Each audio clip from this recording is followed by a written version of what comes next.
नमस्कार, मैं हूं गुलजार अहमद और आप देख रहे हैं जीटीवी भारत। वक्त हो चुका है खबरों का। आइए बढ़ते हैं आज की खास खबरों की ओर।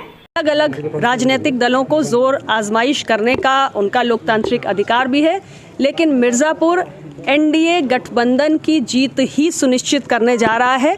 पिछले 5 वर्षों में जो यहाँ पर राज्य की सरकार रही और पिछले 8 वर्षों में मेरा जो दूसरा कार्यकाल है, भारत सरकार की जो तमाम विकास की परियोजनाएं यहाँ पर आई, उसको देखते हुए मिर्जापुर का मतदाता बहुत उत्साहित है और एनडीए गठबंधन के प्रत्याशियों के पक्ष में जबरदस्त मतदान हो रहा है। स्थानीय कौन से मुद्दे हैं जिसपे जनता यहाँ की वोट करे?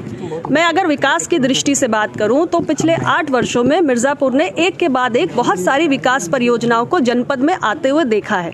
चाहे बाढ़ सागर परियोजना का शुभारंभ हो, चाहे मिर्जापुर में मेडिकल कॉलेज का निर्माण हो, केंद्रीय विद्यालय का निर्माण हो, पासपोर्ट ऑफिस की स्थापना हो, एनएच की 4 लेनिंग हो, जल जीवन मिशन की शुरुआत हो, या सोलर प्लांट जो 75 मेगावाट्स का यहाँ पर माननीय प्रधानमंत्री जी के कर कमलों से शुरू हुआ। तो ये तमाम विकास की जो गंगा है इस जनपद में पहुंची है और इसलिए हमारा वोटर उत्साहित है और एनडीए के गठबंधन के प्रत्याशियों को जिताने जा रहा है। ये बताइए, 9 जिले में आज चुनाव हो रहा है, तो क्या लगता है पिछली बार तो काफी सीटें आप लोग जीते थे, इस बार कितनी सीटें जीत रहे हैं आप? इस चरण में जो भी हमारे सीटें आती हैं उस पर जैसे पहले चरण से एक शुरुआत हुई है कि एनडीए गठबंधन के प्रत्याशियों ने बढ़त बनाई है। 7वें चरण तक आते आते हम और भी ज़्यादा मजबूत हो चुके हैं और इसका एक बहुत बड़ा कारण है एनडीए की सरकार ने पिछले कुछ वर्षों में देश की राजनीति में एक परिवर्तन किया है, सरकारों की कार्य संस्कृति में एक परिवर्तन किया है।